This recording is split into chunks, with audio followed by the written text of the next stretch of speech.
तो ज्ञान मार्ग और दूसरा भक्ति मार्ग, तीसरा ध्यान मार्ग। ध्यान मार्ग भी उस ब्रह्मांडीय चेतना से जुड़ने का, इनसे जल्दी ज्ञान मार्ग से, भक्ति मार्ग से हम ध्यान मार्ग के माध्यम से जल्दी उस ब्रह्मांडीय चेतना के साथ एक हो सकते हैं। अब महर्षि पतंजलि ने बताया है, ध्यान में जाने के लिए 8 सीढ़ी है। अगर आपको घर की छत पर जाना है और वहाँ आपने सीढ़ी लगा दी तो सीढ़ी का एक एक डंडा चढ़ते हुए हमें ऊपर जाना है। ऐसा नहीं कि हम नीचे से ही 7वें या 8वें डंडे पे पहुँच जाए। तो उन्होंने बताया है, इसके लिए हमें यम, नियम, आसन, प्राणायाम, प्रत्याहार, धारणा, ध्यान और समाधि। तो ध्यान का नंबर 7वें नंबर का है। यही बताया तो 1 बाय 1 पहले डंडे पे चढ़ना है, फिर उसके बाद दूसरे पे, फिर तीसरे पे, फिर चौथे पे, 5वें पे, 6ठे पे, 7वें पे, 8वें। तो पहला सबसे शुरू में निषेधात्मक जो नियम बनाए गए हैं, यम। हमें क्या करना है संसार में रहते हुए और क्या नहीं करना। दोनों रास्ते हैं, निगेटिव पॉजिटिव।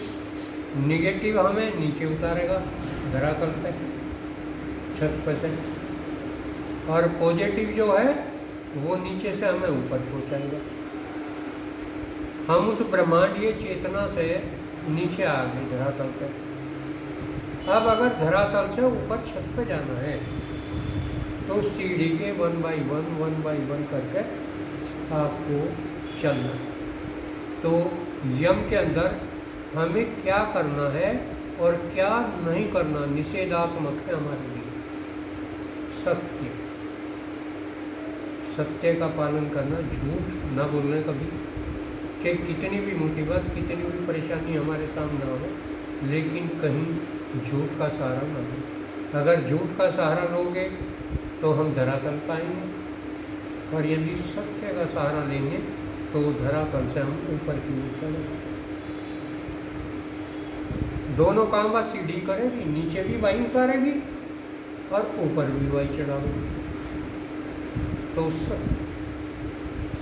कभी कल्पना भी ना करें हम झूठ, लेकिन अगर जीवन में झूठ को अपनावेंगे तो उस ब्रह्मांडीय चेतना से हम नीचे की ओर चलते चलते। आज ये मानव जीवन है, कल मानव जीवन से हम पशु बन जाए। अगर झूठ का सहारा लेंगे, निगेटिव जो बातें हैं उनका सहारा लेकर हम नीचे की तरफ पहुँचते चले जाएंगे, और पॉजिटिव बातों का सहारा लेकर हम ऊपर की ओर। सत्य, अहिंसा, मन, वचन और कर्म, तीनों से हम हिंसा ना करें। क्या करें? अहिंसा। किसी को मन से दुख न पहुँचावे, किसी को वचन से, वाणी से दुख न दे, और किसी को काया से। मन, वचन और काया, इन तीनों से भी हम कभी हिंसा का, हम हिंसा का मतलब दूसरे को मारना ही समझे, जबकि वचनों से उससे ज़्यादा घायल हो आदमी। गोली तो एक बार मार दे, लेकिन ये वचन लगातार लगातार लगातार घाव करते चले जाओ। सबसे ज़्यादा आदमी प्रभावित तो वचनों से हो। अगर हम कठोर वचन, बुरे वचन दूसरों को बोलेंगे तो वो उसे घायल करेंगे और हमें भी करेंगे। तो मन से, वचन से और काया से हम अहिंसा का सहारा लेना पड़ेगा अगर ऊपर जाना है। और नीचे जाना है तो रोज हम अपनाएंगे हिंसा।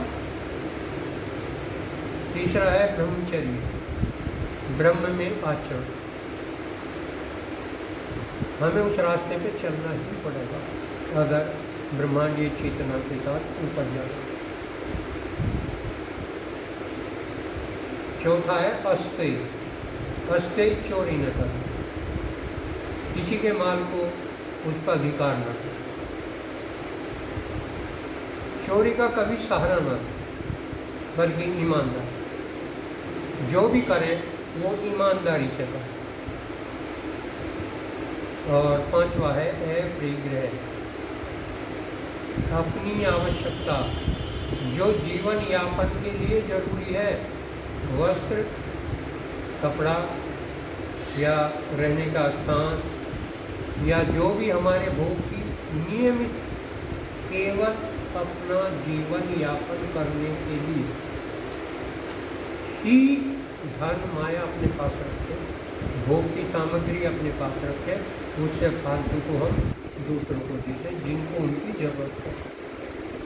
अगर इसको जोड़ते चले जाएंगे, इकट्ठा करते चले जाएंगे, तो हम धरातल की ओर नीचे को पहुँचते जाएंगे।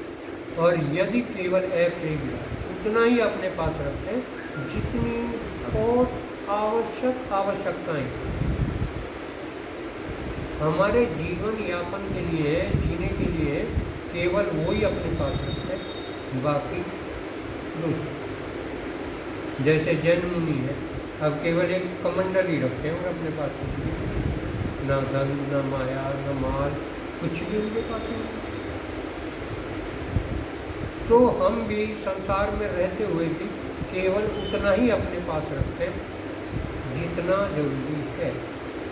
तो हम कुछ ब्रह्मांडीय चेतना की ओर बढ़ेंगे, और यदि जोड़ के इकट्ठा तो यात्रा हमारी नीचे की ओर जाएगी। तो ये महर्षि पातंजलि ने बताया कि आपको यम का पालन सबसे पहला डंडा है। आपको निषेधात्मक क्या करना है और क्या नहीं करना, इन नियमों में आपको बंधना पड़ेगा। तो सबसे पहले यम, दूसरा है नियम। अब क्या करना है, उसमें तो दोनों है। अगर करना है उसका हम पालन करेंगे, और जो नहीं करना है उसने निषेध दिया है कि आपको ये नहीं करना। नियम में सोच, पवित्रता भी, हम शरीर की पवित्रता बनाए रखें, नहा लें और सोच लें कि पंडित जी हो गए, नहा लें, लेकिन नहीं। बाह्य सोच जहाँ जरूरी है उससे भी जरूरी सोच अंदर की, मन की। मन को आपको बहुत पवित्र बनाना है, दूसरों को अपना रूप समझ के अपने मन को नियमित रूप से उसका आचरण करें। अंदर से भी अपने आप को पवित्र बनाना और बाहर से भी नहाकर अपने आप को पवित्र बनाना। तो सोच, संतोष, आप जिस भी परिस्थिति में रख दिए उस शक्ति नहीं, उसी परिस्थिति में रहे, और जो कुछ आपके पास है उसमें ही खुश रहे। अगर तृष्णा बढ़ती, हम खुश नहीं तो तृष्णा पैदा होगी, और तृष्णा पैदा होगी तो और लखपति करोड़पति, करोड़पति अरबपति, अरबपति खरबपति। तो वो एंडलेस यात्रा है अगर उस पर हम चलें।